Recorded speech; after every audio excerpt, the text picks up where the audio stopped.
Nathan, Trump wants to convince the nation there is a national security crisis on the U.S.-Mexico border, and also a rebuttal from the Democratic Party comes shortly afterwards. On Sunday, Trump offered a steel option as a compromise. How will things go from there? Yeah, it's interesting, isn't it? Often a U.S. president will address the nation when people are fearful.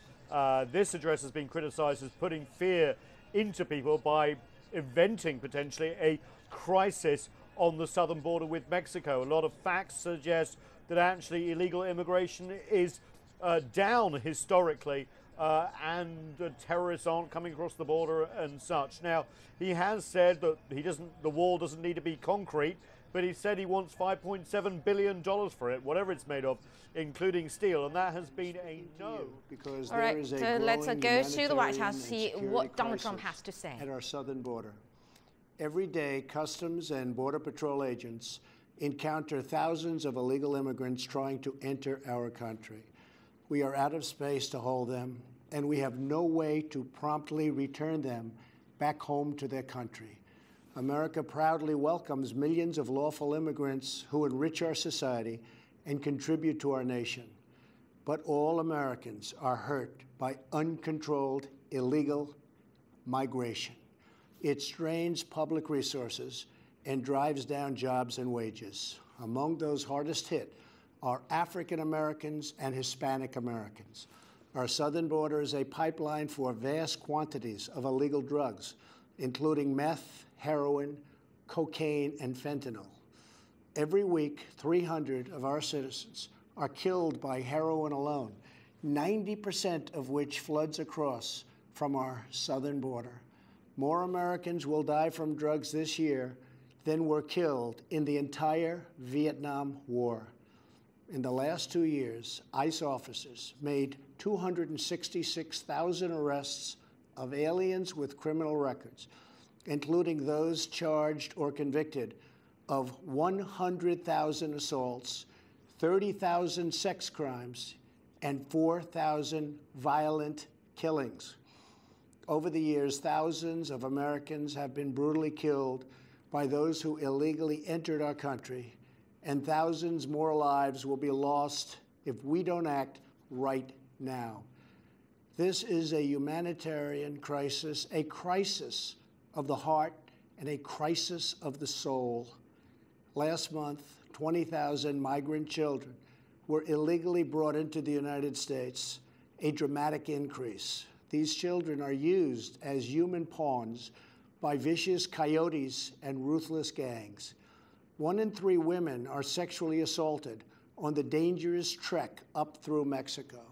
Women and children are the biggest victims, by far, of our broken system. This is the tragic reality of illegal immigration on our southern border. This is the cycle of human suffering that I am determined to end. My administration has presented Congress with a detailed proposal to secure the border and stop the criminal gangs, drug smugglers, and human traffickers. It's a tremendous problem. Our proposal was developed by law enforcement professionals and border agents at the Department of Homeland Security. These are the resources they have requested to properly perform their mission and keep America safe, in fact, safer than ever before. The proposal from Homeland Security includes cutting-edge technology for detecting drugs, weapons, illegal contraband, and many other things. We have requested more agents, immigration judges, and bed space to process the sharp rise in unlawful migration fueled by our very strong economy. Our plan also contains an urgent request for humanitarian assistance and medical support. Furthermore, we have asked Congress to close border security loopholes so that illegal immigrant children can be safely and humanely returned back home. Finally, as part of an overall approach to border security, law enforcement professionals have requested $5.7 billion for a physical barrier. At the request of Democrats, it will be a steel barrier rather than a concrete wall. This barrier is absolutely critical to border security. It's also what our professionals at the border want and need. This is just common sense. The border wall would very quickly pay for itself. The cost of illegal drugs exceeds $500 billion a year, vastly more than the $5.7 billion we have requested from Congress. The wall will also be paid for indirectly by the great new trade deal we have made with Mexico.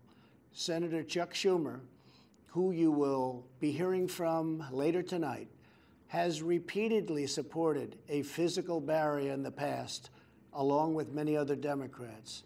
They changed their mind only after I was elected president. Democrats in Congress have refused to acknowledge the crisis, and they have refused to provide our brave border agents with the tools they desperately need to protect our families and our nation. The federal government remains shut down for one reason, and one reason only, because Democrats will not fund border security. My administration is doing everything in our power to help those impacted by the situation. But the only solution is for Democrats to pass a spending bill that defends our borders and reopens the government. This situation could be solved in a 45-minute meeting. I have invited congressional leadership to the White House tomorrow to get this done. Hopefully, we can rise above partisan politics in order to support national security. Some have suggested a barrier is immoral. Then why do wealthy politicians build walls, fences, and gates around their homes? They don't build walls because they hate the people on the outside, but because they love the people on the inside. The only thing that is immoral is the politicians to do nothing and continue to allow more innocent people to be so horribly victimized. America's heart broke the day after Christmas when a young police officer in California was savagely murdered in cold blood by an illegal alien who just came across the border. The life of an American hero was stolen by someone who had no right to be in our country. Day after day. Well, that was the speech by Donald Trump, U.S. President, trying to persuade the American people and also the Democratic Party to build a physical wall along the border with Mexico. Let's go again to our correspondent at the White House, Nathan King, about his speech. We haven't listened to the full speech just yet, but in the part he has already spoken, he at length has stressed the imminent and serious security threats flowing in from the border with Mexico, with the immigrants, with the migrants. Nathan, is the security situation that serious? He went very much for the heart rather than the head in this speech, trying to reach out to the American public, talking about a wave of drugs, of crime.